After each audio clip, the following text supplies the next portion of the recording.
Hello friends, एक बार फिर स्वागत है आपके अपने यूट्यूब चैनल ज्ञान प्लस पर।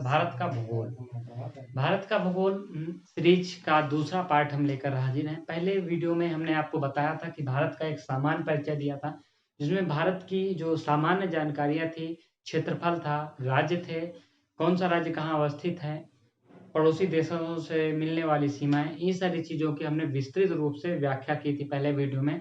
बहुत ही इंपॉर्टेंट वीडियो है, अगर आपने ना देखा हो तो जरूर जाकर देखें, क्योंकि उससे प्रत्येक एग्जाम में वहां से काफी प्रश्न बन जाते हैं। अब हम आए हैं आज के भारत के भूगोल का पार्ट 2 लेकर, जिसमें कि हम भारत का प्रादेशिक विभाजन करेंगे। लेकिन यहाँ पे एक चीज आपको ध्यान है कि भारत का प्रादेशिक विभाजन 3 रूपों में हमें करना है। एक तो उत्तर भारत का महान हिमालय हो जाएगा, उसके अलावा हम का मध्य का गंगा ब्रह्मपुत्र, सिंधु गंगा ब्रह्मपुत्र, इन सब का विशाल मैदान हो जाएगा, जो कि उपजाऊ मैदान कहा जाता है। उसके अलावा तीसरा जो है वो प्रायद्वीपीय पठार है। प्रायद्वीपीय पठार तथा गंगा यमुना का मैदान हम उसको अगली वीडियो में हम करेंगे। इस वीडियो में हम सिर्फ और सिर्फ हिमालय के बारे में चर्चा करेंगे। हिमालय की उत्पत्ति कैसी हुई, ये सारी चीजों पे हम डिस्कस कर लेते हैं। हिमालय हमारा उत्तर से लेके पूर्व से लेकर पश्चिम तक इसकी लंबाई करीब 2500 किलोमीटर मानी जाती है। जी हाँ, और इसकी लंबाई की बात करें तो पश्चिम में ये चौड़ाई की बात करें तो पश्चिम में ये करीब 400 किलोमीटर चौड़ा है। यहीं उत्तर की बात करते हैं, यानी कि पूर्व की बात करते हैं, तो ये करीब 160 किलोमीटर लंबा है। तो ये टोटल आपका डिफरेंस कर लेंगे तो ये काफी ज्यादा डिफरेंस हो जाता है पूर्व से पश्चिम की ओर। अब हिमालय की उत्पत्ति कैसे हुई इसके बारे में हम जान लेते हैं। आज जहां आप हिमालय देख रहे हो, वहां पे बहुत पहले क्या होता है, टेथिस सागर होता था। एक बहुत बड़ा सागर होता था। वहां पे क्या होता था कि जब धीरे धीरे, आपको सभी को पता है कि प्लेटें हैं, अलग अलग प्लेटें हैं, 7 बड़ी प्लेटें मानी जाती हैं। 7 बड़ी प्लेटें जब आपस में एक दूसरे गति करती रहती हैं, जब गति की तो भारत की जो भारतीय प्लेट है वो क्या हुआ था कि जो यूरेशियाई प्लेट है उससे क्या हुई, टकराई। जब ये टकराई तो इन दोनों के बीच में काफी बलन हुआ। बलन से क्या हुआ कि जो टेथिस सागर है वहां पे क्या हुआ, अवसाद जमने लगा। ये अवसाद और बलन के फलस्वरूप ये जो है हमारा जो क्या हुआ, हिमालय पर्वत कुछ ऐसे टकराई और फिर कैसे ऐसे जो है वहां पे क्या हुई, उत्पत्ति, एक स्थल उत्पन्न हो गया जो कि पर्वत के रूप में उभरा। तो ये चीजें हम आपको ध्यान देने की, हिमालय की उत्पत्ति कैसे हुई, ये सारी प्रक्रिया टर्सरी युग में हुई है। ये सारे युग की चर्चा हम एक वीडियो में सेपरेट करेंगे, कौन सा युग है, कब हुआ था, किसने से कितने बीच है, क्योंकि ये भी एग्जाम के दृश्य है। तो टर्शियरी युग में हिमालय की उत्पत्ति हुई थी। और हिमालय की उत्पत्ति हुई, इसका धीरे धीरे विकास हुआ। ये अचानक एक दिन की प्रक्रिया नहीं, ये करोड़ों अरबों वर्षों की प्रक्रिया है जो धीरे धीरे संपन्न हुई।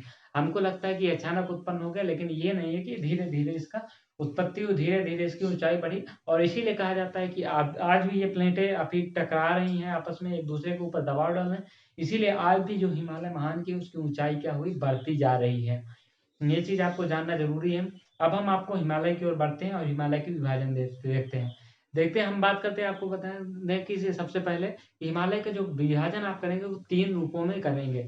सबसे पहले आप प्रादेशिक विभाजन करेंगे, उसके बाद आप लंबवत विभाजन करेंगे, उसके बाद आप भौतिक विभाजन करेंगे। इन 3 विभाजन के स्वरूप में हम देखेंगे कि किस प्रकार से हिमालय का निर्माण हुआ है और कैसे, कौन से जो पर्वत हैं यहाँ पे कौन कौन से हैं। तो सबसे पहले हम देख लेते हैं हिमालय का प्रादेशिक विभाजन।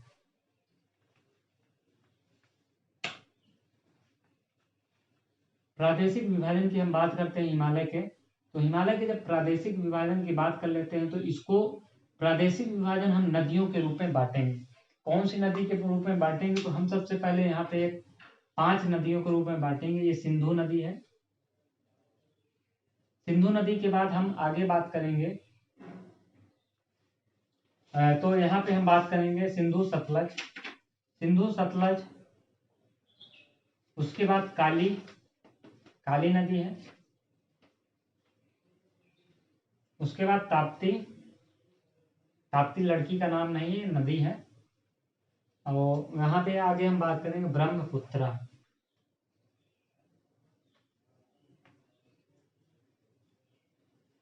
ब्रह्मपुत्र की हम बात करते हैं, ये आपका तो ब्रह्मपुत्र जो होती है वो नामचा बरवा के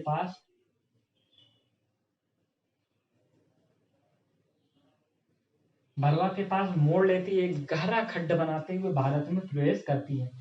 तो जो हम प्रादेशिक विभाजन के रूप में पढ़ेंगे तो ये 5 नदियों को इनको बेस बनाया जाएगा। ये 5 नदियों की अभी हम एक अलग तरीके से मैप के थ्रू देखेंगे, लेकिन अभी आपको देखें तो ये इस हिमालय है, इनको 5 नदियों के रूप में प्रादेशिक विभाजन बांटा गया। सबसे पहला विभाजन जो है सिंधु और सतलज नदी के बीच में है, वो पंजाब हिमालय।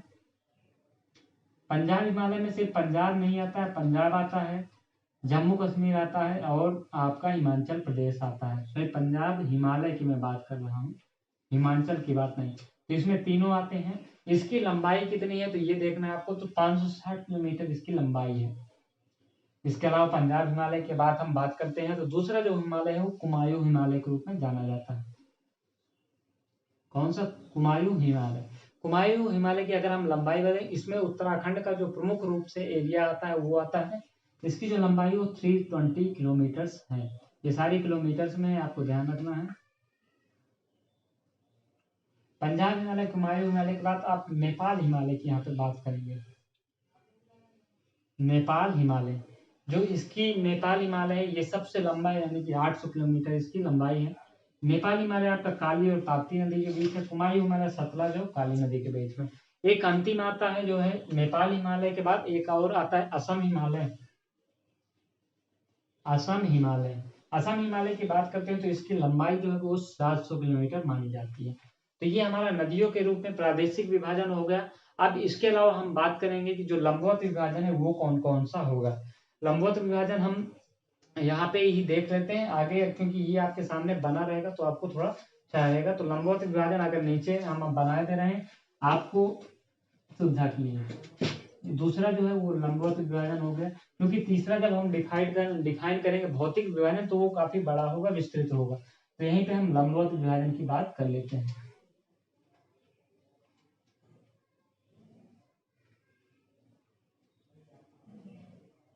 लंबवत विभाजन में हम टोटल जो बात करेंगे वो 4 विभाजन है। इसमें जो बात करते हैं हम, पहला जो है ट्रांस हिमालय।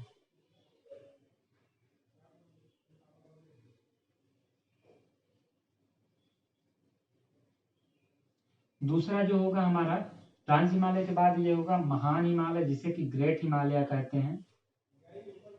महान हिमालय, इसे आप ट्रांस कहेंगे अंग्रेजी में, इसे कहेंगे ग्रेट हिमालय। आगे हम बात करेंगे लघु या मध्य हिमालय। लघु या मध्य हिमालय के बाद हम आगे बात करेंगे एक चौथा जो हिमालय की श्रेणी है वो है शिवालिक श्रेणी।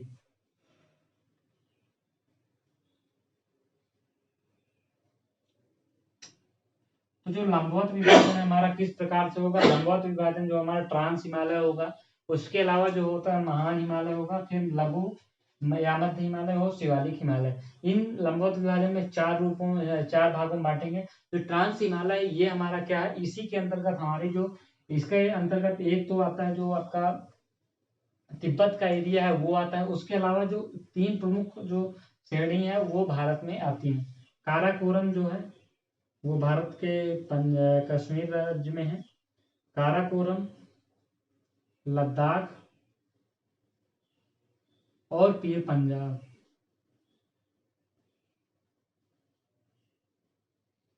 उसके बाद शिवालिक श्रेणी है। तो आपको इसको याद करने के ठीक जो उत्तर से दक्षिण की ओर हिमालय की जो श्रेणियां हैं वो क्या हैं, तो काला पीर आप याद कर सकते हैं, काली जीप सॉरी, यहाँ पे जास्कर है, उसके बाद पीर पंजाब है, जास्कर फिर पीर पंजाब। इस प्रकार से ये तीनों श्रेणियां, चारों श्रेणियां हैं। इसको याद करने के लिए जो उत्तर से दक्षिण की ओर जो पर्वत श्रेणी है उसको आप ट्रिक के माध्यम से याद कर सकते हैं। ट्रिक है आपकी काली जीप, तो कार से कालाकोरम हो जाएगा, लद्दाख हो जाएगा, जास्कर और पीर पंजाब। एक एग्जाम की दृष्टि अक्सर पूछता है कि इन श्रेणियों का क्रम पूछ लेता है, तो आपको क्या करना है, काली जीप आप याद कर लेंगे तो यहाँ पे आपके लिए आसान रहेगा। तो ये आपका जो प्रादेशिक विभाजन और लंबवत विभाजन हमने देख लिया है। अब हम आगे जो देखेंगे इसमें जो सबसे महत्वपूर्ण है वो क्या हो जाएगा, हमारा भौतिक विभाजन। भौतिक विभाजन में ही हिमालय का जो हम देखेंगे विभिन्न जो पर्वत श्रेणियां हैं वो किस प्रकार से विभाजित होती हैं, उसको हम बकायदे आपको नक्शे के थ्रू कराते हैं कि कौन कौन से जो श्रेणियां हैं उसको कौन से हैं। पहले हम नॉर्मल समझा देते हैं, उसके बाद हम उसमें आपको नक्शे के थ्रू कराएंगे। की चीजें क्या है हमारे सामने। तो यहाँ पे अब हम भौतिक विभाजन करेंगे। भौतिक विभाजन सबसे इम्पोर्टेंट है, क्योंकि यहीं से चीजें, यहाँ से प्रश्न ज्यादा बनते हैं कि कौन कौन सा जो पर्वत श्रेणियां हैं, जो कश्मीर में कौन सी घाटी हैं, ये सारी चीजें हम करेंगे यहाँ से। तो चलिए देखते हैं। तो यहाँ पे आप देख लीजिए, हम भारत का नक्शा बना दिए आपके लिए। एक बदसूरत सा भारत का नक्शा है, लेकिन भारत हमारा उतना ही सुंदर प्यारा है। तो चलिए इसी के नक्शे के थ्रू हम आपको देखेंगे पूरे भारत की जो श्रेणियां हैं वो भौतिक विभाजन देखेंगे। तो भौतिक विभाजन हम यहाँ पे देख लेते हैं। तो सबसे पहले हम बता देते हैं कि ये पामीर की घाट है। यहाँ पे पामीर की घाट है। यहीं से लगभग पूरी दुनिया, मतलब कि जो एशिया की जो ज्यादातर पर्वत श्रेणियां यहीं से निकली हुई मानी जाती हैं। पामीर की घाट इसे कहा जाता है। ये हमारा तिब्बत का जो जोन है वो है, और ये हमारा भारत है। यहाँ पे हम आपको बता दें कि जो जो पर्वत श्रेणियां हैं वो कैसे हैं। तो सबसे पहले हम बात कर लेते हैं कि ये कौन कौन सी पर्वत श्रेणियां हैं। तो काराकोरम ये है। आपको बता दें कि काराकोरम जो है ये यहाँ पे भारत की सबसे ऊंची चोटी मानी जाती है। हालांकि ये पाक ऑक्युपाइड कश्मीर में है। केटू जो है यहीं पे अवस्थित है, काराकोरम में। काराकोरम के बाद एक और जो पर्वत श्रेणी है काराकोरम के नीचे जस्ट है लद्दाख। तो लद्दाख की जो पर्वत श्रेणी है ये यहाँ पे है। तो आपको मैप के थ्रू ये याद रखना है कि कहाँ कौन सा है। ये हो गया। यहीं पे ये जास्कर श्रेणी है, और ये पीर पंजाल है। ये सारी श्रेणी आपकी क्या है, क्रम में है, पीर पंजाल है। तो ये आपकी सारी श्रेणी हो गई है। इसके अलावा अब हम बात करते हैं ग्रेट हिमालय की। तो ग्रेट हिमालय के लिए आपको ये नंगा पर्वत से, जो ग्रेट हिमालय है ये नंगा पर्वत से आती हुई ये आपकी पूरी सबसे लंबी हिमालय पर्वत श्रृंखला यही है ग्रेट हिमालय। ये जाके अरुणाचल प्रदेश तक फैली है। इसी का विस्तार कहा जाता है कि ये जो नीचे हम लोग का अंडमान निकोबार द्वीप समूह है वहां तक इसकी, और म्यांमार की जो पर्वत श्रेणियां हैं वो सब इसी का विस्तार मानी जाती हैं। तो ये हमारा क्या हो गया, ग्रेट हिमालय हो गया। ग्रेट हिमालय के बाद जो हमारी मध्य हिमालय है, तो मध्य हिमालय में यहाँ पे ये श्रेणियां ये कई विभागों में विभक्त की गई हैं मध्य हिमालय की, और ये जाके यहाँ पे लास्ट में जो है असम हिमालय में मिल जाती है।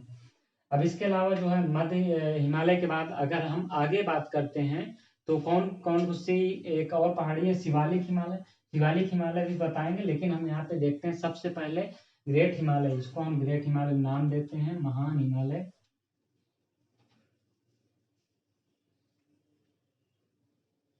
इसी महान हिमालय में सबसे ऊंची पर्वत चोटियां पाई जाती हैं, जैसे कि सबसे ऊंची माउंट एवरेस्ट जो है नेपाल में पाई जाती है। कंचनजंगा यानी कि यहाँ पे पाई जाती है। कंचनजंगा कहाँ पाई जाती है आप सभी को पता होगा कि भारत के सिक्किम में पाई जाती हैं। तो हम आगे बढ़ते हैं। जो दूसरी श्रेणी है जो मध्य हिमालय है वो कितने भागों में, मतलब उनको किन किन नामों से कहाँ पे जाना जाता है, ये हम आपको जानना बहुत जरूरी है। तो ये आपको हम जान लेते हैं। तो ये पीर पंजाल श्रेणी जो है इसी के अंतर्गत आती है। ये जो पीर पंजाल हमने बनाया है यहाँ पे, तो ये इसी के थ्रू आती है। इन दोनों के बीच में पीर पंजाल की श्रेणी पाई जाती है। ये चीज आपको ध्यान रखना है। ये पीर पंजाल की श्रेणी इन दोनों के बीचों बीच यानी कि लघु हिमालय तथा महान हिमालय के बीच में पीर पंजाल की श्रेणी पाई जाती है। तो उसके अलावा हम बात करते हैं, तो ये जब आगे बढ़ेंगे तो यहाँ पे धौलाधर पाया जाता है। धौलाधर पर्वत श्रेणी पाई जाती है। उसके जैसे ही आप आगे बढ़ेंगे तो यहाँ पे ये नागटिब्बा पाया जाता है। नागटिब्बा। उसके जब आगे आप बढ़ेंगे तो वो महाभारत, ये आपका ये जो नेपाल का पूरा एरिया है ये महाभारत श्रेणी के नाम से जाना जाता है। महाभारत श्रेणी, महाभारत, या आप कह सकते हैं इसे नेपाल हिमालय, क्या कर सकते हैं इसे नेपाल या महाभारत। ये आगे चल के ये असम में मिल जाती है। असम में इनका जो नामकरण होता है वो मिरी अबोर मिसमी, ये तीन जो पहाड़ियां हैं ये असम में पाई जाती हैं। तो इन तीनों का जो है होता है। अब हम बात करते हैं, इसकी बात हमने कर ली है। जो मध्य हिमालय है वो कितने भागों में विभाजित है, पीर पंजाल, धौलाधर, नागटिब्बा, महाभारत और मिरी अबोर मिसमी, ये आपका असम में जो पहाड़ियां हैं। इसके अलावा हम बात करते हैं शिवालिक हिमालय को कितने भागों में हमने बांटा है। तो शिवालिक हिमालय को हम अगर बांट लेते हैं तो ये आपका जम्मू में आपकी जम्मू हिल्स कहलाती हैं। उसके आगे आप बढ़ेंगे तो चूरिया मोरिया,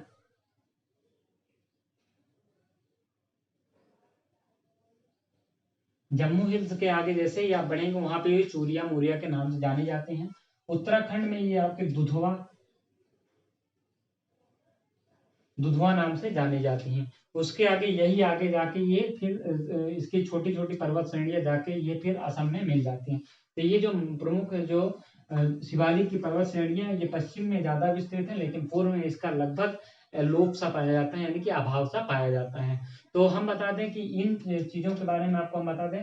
अब सबसे बड़ी बात हम बता दें कि जो सिंधु नदी है वो काराकोरम के बीच से गुजरती है, यानी कि नेपाल से यहाँ से होती हुई यहाँ तिब्बत से निकलती हुई ये निकलती है। और ये जो एक प्रमुख स्थान है वो क्या है, नंगा पर्वत। नंगा पर्वत से ये गहरा खड्ड, यहाँ पे नंगा पर्वत है, यहाँ नंगा पर गहरा खड्ड बनाकर ये भारत में प्रवेश करती है। उसके बाद ये पाकिस्तान में निकल जाती है भारत होते हुए। इसी प्रकार से जो आपके सिंधु नदी है, सिंधु नदी जो है वो कहाँ पे गहरा खड्ड बना के आपका नामचा बरवा जो पर्वत है, नामचा बरवा है, यहाँ से सिंधु नदी आती है, यहाँ से बहते हुए पूरा यहाँ पे कुल मिला के आप इतना कह सकते हैं ऐसे गहरा खड्ड बना के भारत में आती है। और ये भारत के असम अरुणाचल प्रदेश से बहती हुई सीधा ये नेपाल में बांग्लादेश से होते हुए बे ऑफ बंगाल की खाड़ी में मिल जाती है। तो ये चीजें आपके यहाँ से ये चीजें रही हैं। इसके अलावा हम बता दें कि यहाँ से जो चीजें आपके लिए हैं, जो एक और जो नदी है, अब इसको हम विभाजन नदियों के स्वरूप में देखेंगे तो कौन किस प्रकार से देखेंगे। जैसा कि हमने वहां पे किया था कि सिंधु नदी, सतलज नदी, काली नदी और तीस्ता नदी, इन तीनों के रूप में हमने विभाजित किया था। तो यहाँ पे सिंधु नदी ये हो गई। और आगे अगर हम बांटते हैं, इनको बांटते हैं, सतलज नदी को बांटते हैं, तो सतलज नदी यहाँ से बहती हुई यहाँ से धौलाधर से होते हुए एक ये इस प्रकार से बहती है। ये आपके सतलज नदी, ये आपका हमारा भौतिक विभाजन अब हम दिखा रहे हैं यहाँ पे, जो शुरू में हमने दिखाया था। इसके अगर आगे हम बात करते हैं तो जो काली नदी है, काली नदी यहाँ से आपको प्रवेश करती है।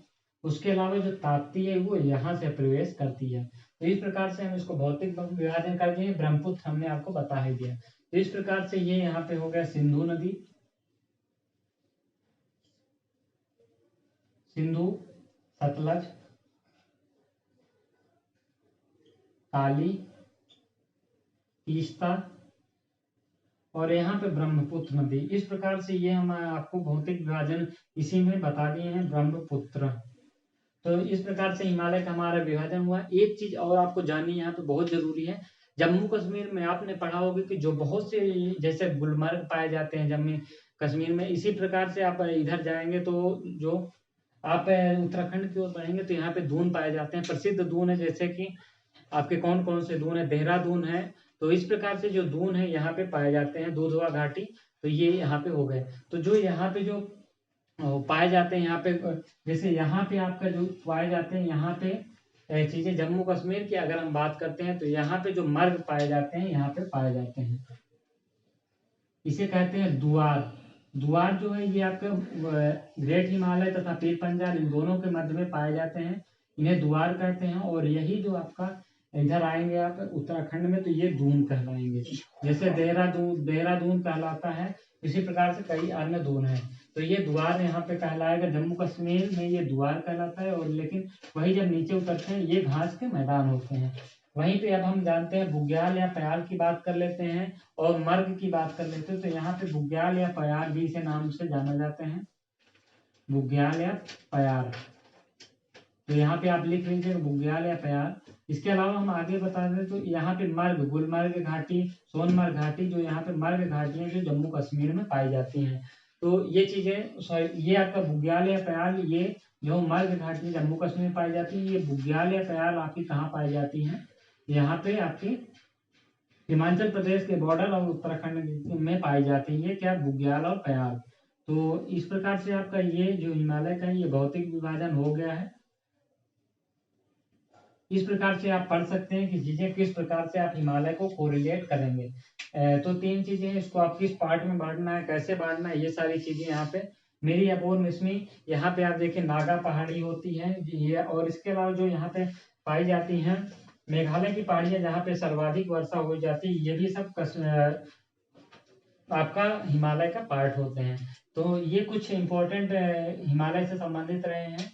इसके अलावा लंबाई हमने बात कर दी है। इसकी हिमालय की लंबाई जो है वो 2500 किलोमीटर है। इसकी हम बात करते हैं चौड़ाई, तो ये पूर्व में चौड़ाई इसकी करीब 240 किलोमीटर है, और पश्चिम में ये बढ़ेंगे तो ये लंबाई इसकी 400 किलोमीटर होती है। ज्यादातर नदियां जो है हमारी हिमालय से निकलती हैं। पूर्ववर्ती नदियां जो निकलती हैं वो भी हिमालय से निकलती हैं।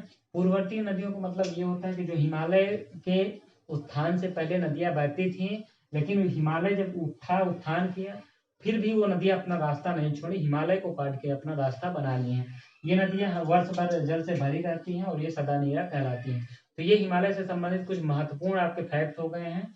अब कुछ जो पर्वत श्रेणियां दक्षिण भारत की जो प्रमुख पर्वत श्रेणियां उनको करा लेते हैं इसी में हिमालय के साथ साथ, जिससे कि आपको कोई इंपॉर्टेंट जो चीजें हैं वो आपका, अभी इसमें एक चीजें बच रही हैं कि कौन सा जो है दर्रे कौन से कहाँ पाए जाते हैं। तो इसके लिए हम आपको इम्पोर्टेंट एक ट्रिक के माध्यम से पूरे दर्रे करा देंगे, हिमालय के जितने भी दर्रे हैं। तो हम आपको बता दें कि भारत में इसके अलावा हम बात करते हैं तो ऊपर के जितने हो गए हैं, नीचे की जो पर्वत श्रेणियां हैं ये यहाँ पे हम कर लेते हैं। तो यहाँ पे जो भारत की पर्वत श्रेणियां, यहाँ पे आप सभी को पता होगा कि विश्व की सबसे जो पुरानी चोटी है कैम्ब्रियन युग की जो पर्वत श्रृंखला, ये कौन से, ये है आपकी अरावली पर्वत श्रेणी।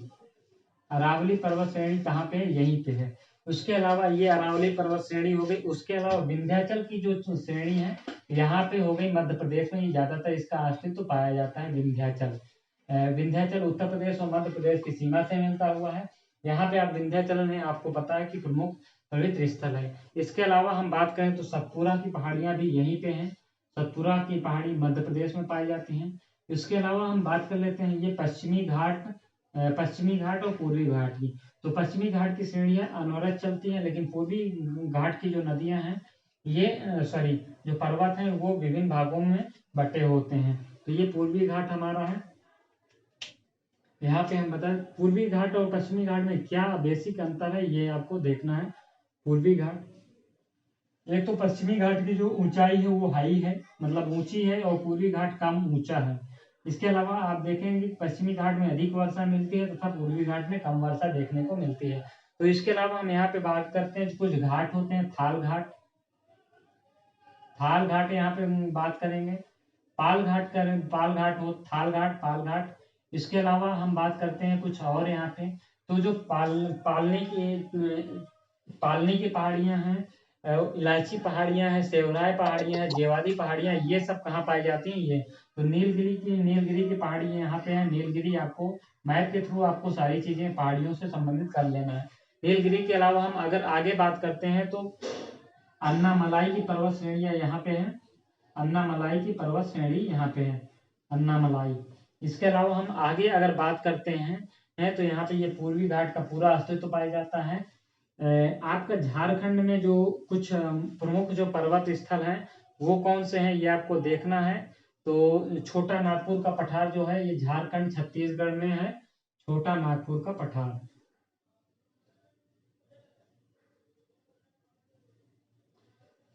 पूर्व की हमने उत्तर पूर्व की बात कर ही ली थी यहाँ पे। तो ये प्रमुख श्रेणियां हैं जो कि आपको दक्षिण भारत में मिलेंगी। उत्तर में बुंदेलखंड का पठार की बात कर लेते हैं, उत्तर प्रदेश तथा मध्य प्रदेश की सीमा से लगा हुआ, ये भी एक महत्वपूर्ण है बुंदेलखंड का पठार। ये पूरा प्रायद्वीप भारत का हिस्सा हम मानते हैं इसे। ये चीजें आपको देखने के लिए बहुत जरूरी हैं। तो ये यहाँ से हो गया है। यहाँ पे विभिन्न घाट बनते हैं, जैसे समुद्री क्षेत्र, इसको हम बाद में बात करेंगे, लेकिन यहाँ पे फिलहाल पर्वत श्रेणियों की ये श्रृंखला आज हिमालय के साथ हम दक्षिण भारत की प्रमुख पर्वत श्रेणियां तथा मध्य भारत की प्रमुख पर्वत श्रेणियां हमने कर ली। तो ये बड़ी अपडेट रही आपके लिए। हिमालय पर्वत आज से समाप्त हुआ। अगली वीडियो में हम आपके लिए क्या चीजें देंगे, अगली वीडियो में हम आपको नदियों की बात करेंगे, भारत की नदियां भूगोल पार्ट 3 में। तो फिलहाल वीडियो में इतना ही। वीडियो को शेयर लाइक करना मत भूलिएगा। Thank you very much.